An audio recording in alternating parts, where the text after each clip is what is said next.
দর্শক, কাশ্মীরে সন্ত্রাসী হামলাকে কেন্দ্র করে ভারতের রাজনৈতিক পরিস্থিতি নিয়ে জানাতে আমাদের সাথে যুক্ত হচ্ছেন সহকর্মী সুকান্ত চট্টোপাধ্যায়। সুকান্ত, জম্মু কাশ্মীরে তো সেনা অভিযান চলছে, এরই মধ্যে পাকিস্তান ভারত দুই পক্ষে গোলাগুলি হয়েছে, সেখানকার পরিস্থিতি এখন কেমন?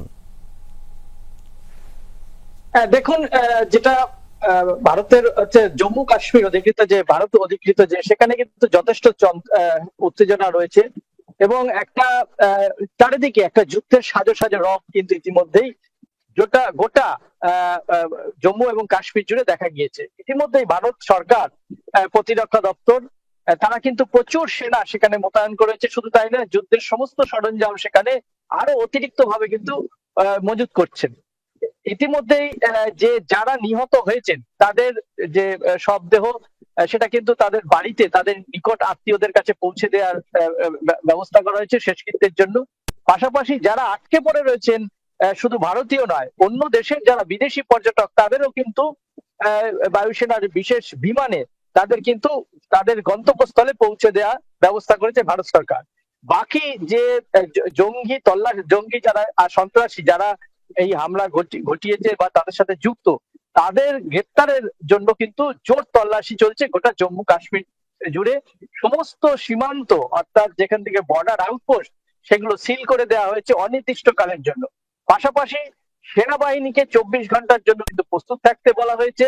সেনাবাহিনী এবং ইমার্জেন্সি সার্ভিসেস এর সঙ্গে যারা যুক্ত, প্রত্যেকের ছুটি আগামী 1 মাস সমস্ত ছুটি বাতিল করা হয়েছে সেসব বিভাগের যারা দপ্তরীয় বিভাগীয় কর্মী তাদের। এছাড়াও যে স্কুল কলেজ যেগুলি রয়েছে, সেগুলোতেও কিন্তু যেমন ব্যাপক নিরাপত্তার ব্যবস্থা করা হয়েছে। সরকারি দপ্তর, সেখানেও ব্যাপক নিরাপত্তার ব্যবস্থা করা হয়েছে।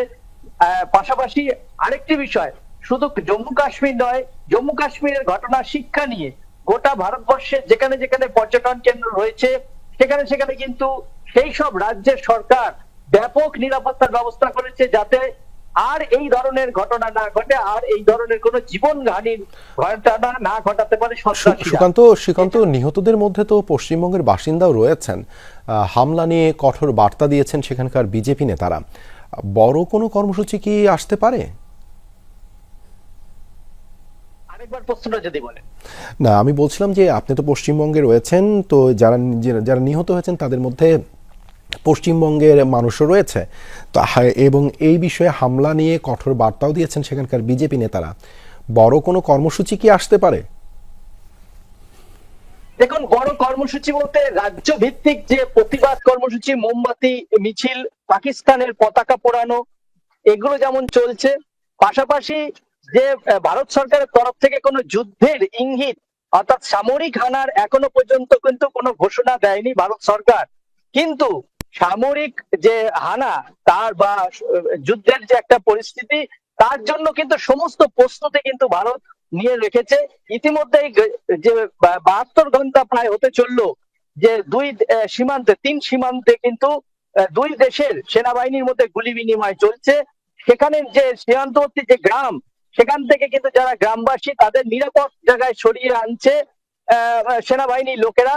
তাদের সেখানে ত্রাণ শিবির করে সেখানে রাখা হচ্ছে গ্রামবাসীদের, যাতে এই গোলাগুলিতে কোনো ভারতীয় গ্রামবাসী, নিরীহ গ্রামবাসী যাতে না মারা যান। এছাড়াও পর্যটকদের সমস্ত দেশ এবং বিদেশের পর্যটকদের কাশ্মীরে কিন্তু এখন আপাতত নিষেধাজ্ঞা রয়েছে সেখানে যাবার জন্য। দেবাশিস, ধন্যবাদ সুকান্ত যুক্ত হবার জন্য।